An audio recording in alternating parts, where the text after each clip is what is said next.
Hey, what's up everyone, CT and Technology News here, and today I've got a pretty interesting tutorial for you. As you may or may not know, Windows 10 actually released today, and it's a free upgrade for anyone already running a recent version of Windows. However, for the first time, Microsoft's actually rolling out this operating system on a reservation basis, meaning you actually have to order your copy of Windows before you can download it. You basically just click the icon that will appear in the bottom right hand corner of your screen, it'll take you to a window that will allow you to reserve it in a really simple way, and then Microsoft will let you know when your operating system is ready.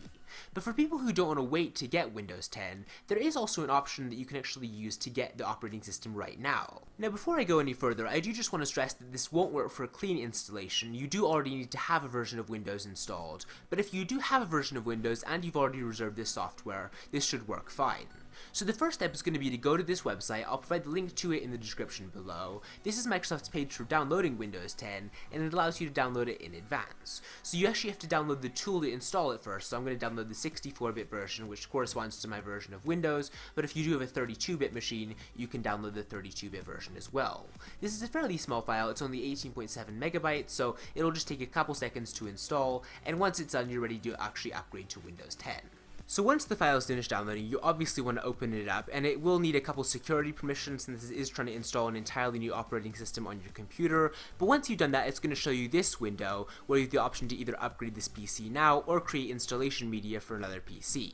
So I'm just going to go ahead and upgrade this PC because that's the one I want to upgrade. Depending on your internet connection speed, I warn you that it could take a little while to download Windows 10. It's like a 4GB file, I believe, but the good news is that you can keep using your PC in the meantime, so it's not like you just have to sit here and wait for it to download the upgrade. So it's now finished downloading Windows 10, so it's moved on to the next phase, which is creating Windows 10 media. This is basically the part of the operating system that you'll be interacting with, and again, it takes just a couple minutes, but it's not going to take as long since it's no longer trying to download all of these really big files. So anyways, just you can keep on using your PC during this stage, but this is just the next phase in the setup wizard. Alright, so the setup wizard is almost done, and we've now come to the Windows operating system terms of service.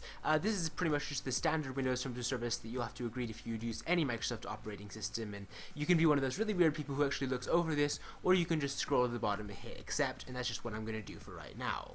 So now it's just bringing me to this next window, which is getting updates. It's basically getting the latest version of Windows 10, so you don't end up with a slightly out-of-date build or anything, and I'm not sure how long this will take, but I'll go ahead and cut ahead again, so I'll let you know when it gets to the next section.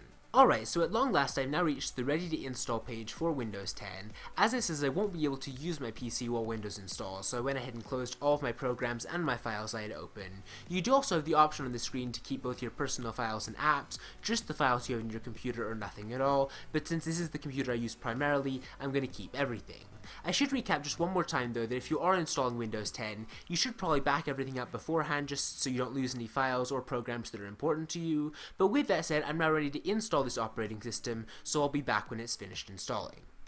Alright, so Windows 10 is now finally running on my PC, and I warn you this actually was a really long and complicated process. There were actually some driver issues with the computer I was using that weren't actually compatible with Windows 10, so I was getting an error that caused my computer to keep crashing every couple of seconds, but I've finally gotten it worked out and it's now actually running on my computer. So just a warning if you are installing Windows 10 for the first time, this is still a very early version of the operating system, and Microsoft and its hardware partners are still trying to iron out some of the glitches with it, but again, it is actually a pretty cool upgrade, so I will be doing a review on this very soon. In the meantime, go ahead and give this video a thumbs up if you enjoyed it.